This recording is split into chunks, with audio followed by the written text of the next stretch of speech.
Chris, Yeah. when the dust settled kind of on the playoffs and you just really took a minute to look back at that OKC series, and what stood out to you the most as what needs to happen for this team to take that final step that you're looking to take?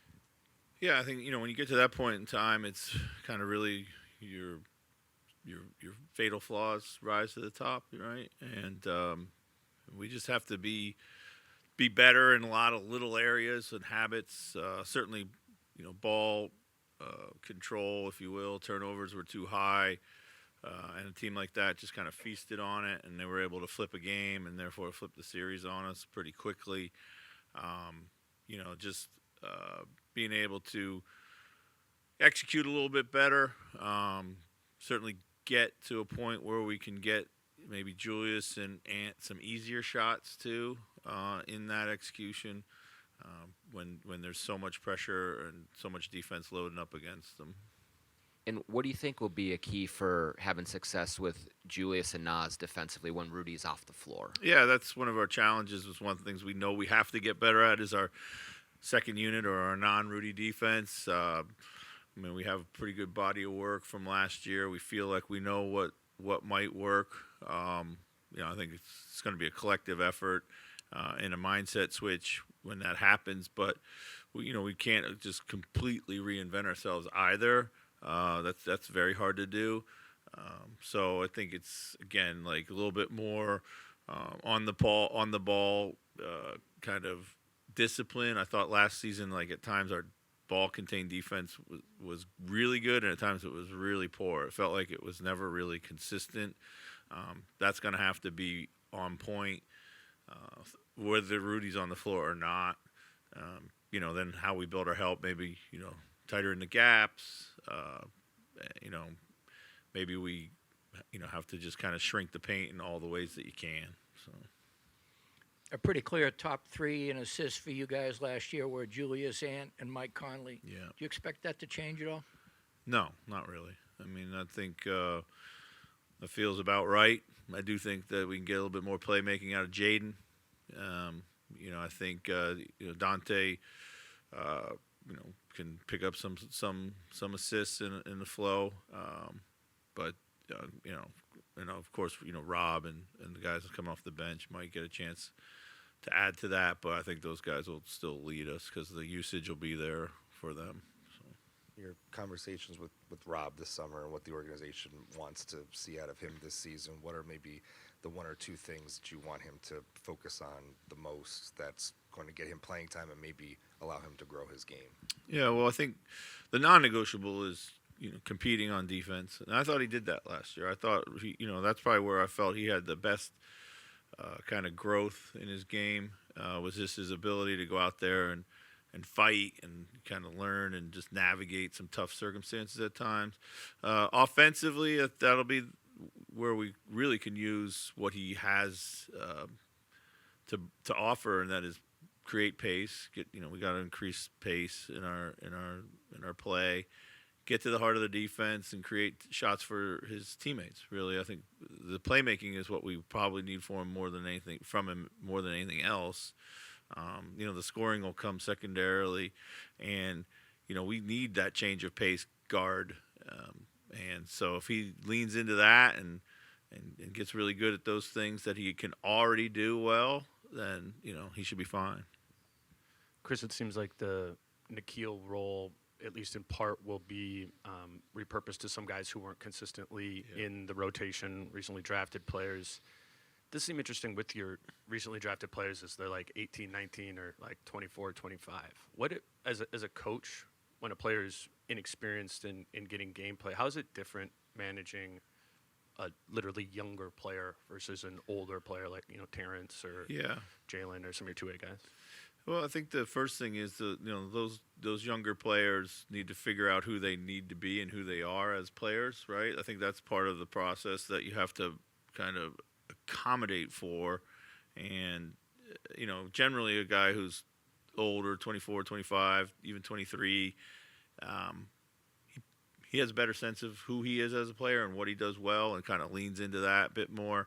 And the younger players are still trying to maybe kind of play the way they've always played, but that's not always what's needed or what's best. So I think that's the first thing, and then just trying to protect them from situations where they can lose their confidence as a younger player.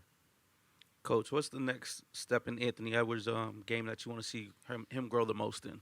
So I think you got to continue to build off what you did last season. So continue to shoot the ball and commit to the 3-point shot. Certainly can get back to I think finishing at a high level and getting out and getting back to like some of my themes for Ant is getting back to being a little bit better at the things that you're already good at, that you had been good at as a young player, and then the stuff that you add to your game is an accent to it.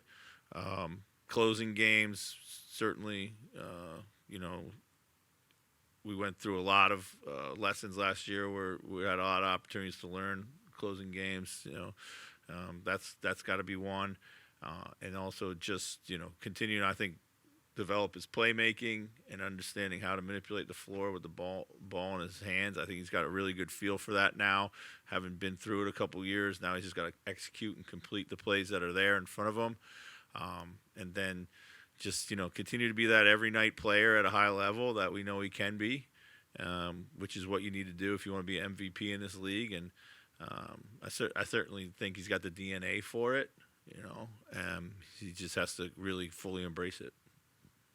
Chris, the ball pressure you guys had in Game 3 of the West Finals last year was probably some of the best you had all year. Yeah. But that felt more like an outlier, where 2 years ago it was more of the norm. How do you get back to establishing that, which is probably what this team is best at as kind of the identity? Yeah, I thought that's great. A great point. I think it points to the inconsistency we had on ball pressure, ball contain. Large part of our identity has been that when we're doing it.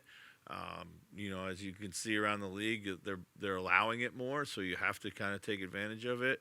And it's a major point of emphasis as we start training camp is to kind of reestablish that presence on the ball. So, Chris, you mentioned not needing to reinvent yourself, but when you get so close 2 years in a row, is there anything particular in your mind that maybe needs to happen this year that hasn't happened in order to just get you guys to that next step? No, there's a bunch of stuff that has to happen. I think we're not going to abandon our core principles, but we have to look at doing things slightly differently for a variety of reasons. Incorporating younger players, incorporating inexperienced players. Accommodating for players. Being able to continue to help Rudy, so he can still be the force that he is, but doesn't have to carry all the burden. Defensively, how do we maximize him offensively? There's just like a lot of places that we can go to look at things where we can get better at. So that's where we start. But the non-negotiables still have to be the same. So. Chris, you touched on Jaden earlier briefly. Just how do you see his role evolving this year? Yeah, well, I think first and foremost, I think he needs to get back to being an all-league defender. I think he hopefully is personally motivated that he was left off those lists last season. We know that's the type of player and impact that he has for our team. Offensively, they're looking for opportunities to direct the ball to him more. We know that he can have a good partnership with Rudy. He's got a game where he can get to his shot and get it kind of off over people because of his size and his high release point. And we need him to kind of lean into being a playmaker when he does have the ball in his hands to make sure that, he's getting the ball out, finding open people.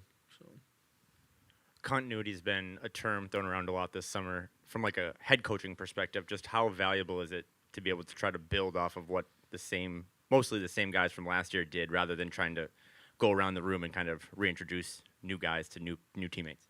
Yeah, well, it's as long as you have good players and you believe in your team, you want continuity, right? So we're fortunate there. That now it's about just getting, like we talked about, getting better at the habits, being more demanding of yourself when you start the season. Exactly what it should look and feel like, and then from there, you have to be ready to adjust. But those adjustments will be based on the things that you're trying and whether they actually do work or not, oftentimes, the health of the team and these types of things. But continuity is only good if it pays dividends early. Other than that, you're just like everybody else. So